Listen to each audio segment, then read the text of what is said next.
नमस्कार, आपलं नाव कळेल का? आणि पंढरीनाथ शंकर साबळे. आणि या गावाबद्दल थोडंफार माहिती सांगा. आणि आसपास जे पर्यटन स्थळ आहेत काय काय आहेत, आणि जे पर्यटक आहेत त्यांनी इथे येऊन काय काय बघावं, काय काय विशेष आहे, त्याबाबत थोडीशी माहिती द्या. हे गाव कल्याण नगर मालशेज घाटाच्या पायथ्यापासून आतमध्ये 2 किलोमीटरवरती आहे. आणि थितबी गावाचं नाव थितबी.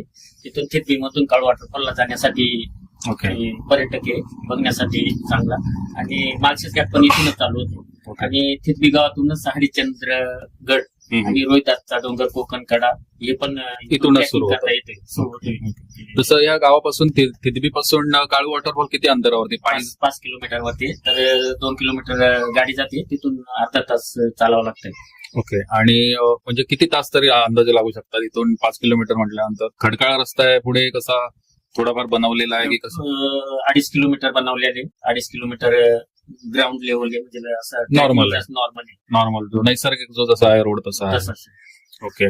आणि या ठिकाणी येणारे जे आहेत पर्यटक, त्यांच्यासाठी आपण इथे काय काय गावामध्ये तुमच्याकडून काय काय सुविधा दिली जाते? गावात आमच्याकडून राहण्याची व्यवस्था आहे आणि जेवणाची चुलीवरचे जेवण दिलं जातं. ओके. तर राहण्याची व्यवस्था म्हणजे कुठे करता? असे रूम असे बनवलेले आहे. काही इथं लाईटची सुविधा, पलंग, फॅन वगैरे, फॅन वगैरे आहे, पलंग वगैरे आहे, संडास बाथरूमची व्यवस्था, टॉयलेट बाथरूम सुद्धा आहे.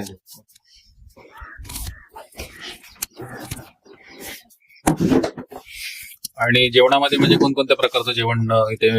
जसं ऑर्डर भेटेल तसं व्हेज, नॉन व्हेज सगळं बनवतं. म्हणजे तरी सुद्धा त्यामध्ये काय चिकन मध्ये चिकन, मटन, फिश वगैरे असं वेगवेगळे प्रकार आहेत का? कोंबड्याचा पण दिला, जशी ऑर्डर दिली तसे दिले जाते. जसं order. बोकडचं सोडून चिकन आणि गावठी कोंबडा.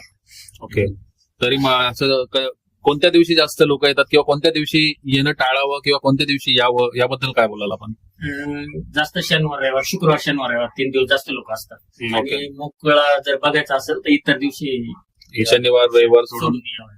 तेव्हा तुम्हाला आरामात सगळ्या व्यवस्था इथे मिळू शकतील वगैरे. टॉयलेट बाथरूमची पण व्यवस्था आहे, आणि घरचं जेवण जे चुलीवरचं बनतं तेच आहे. ठीक आहे. बरं, मग आपण शेतकरी आहात, आपल्या शेतामध्ये काय काय पिकतं? आम्ही पावसाळी शेती करून अजून त्याला जोडधंदा भात शेती करून जोडधंदा माळशेज घाटात स्टॉल टाकलेला. काय काय स्टॉल वरती?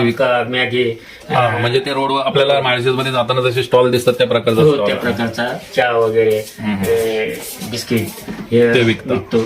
म्हणजे शेतीसोबत एक जोडधंदा करतोय.